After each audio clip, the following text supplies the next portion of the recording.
દિવાળી પર્વ એટલે હિન્દુસ્તાનનો એક બહુ મહત્ત્વનો પર્વ કહેવાય.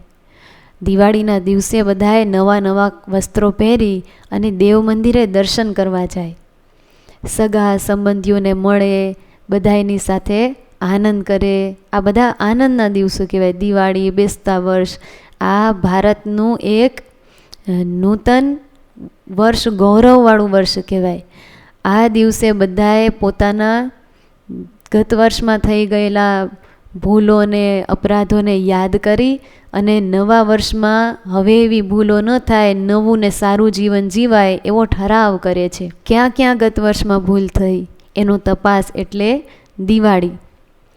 નબળા દી દાટી દે અને સારા દી વાળે એટલે દિવાળી. આપણને તો આવા ભગવાન મેળા છે ને એના પ્રત્યે આપણા હૃદયમાં પ્રેમ ભર્યો છે એટલે આપણને તો અખંડ આનંદ જ છે. કોઈએ એવું કીધું છે, હર દિન નયા હૈ, હર રાત નિરાલી હૈ, દિલ મેં પ્રભુ પ્યાર હૈ તો હર રોજ દીપાવલી હૈ.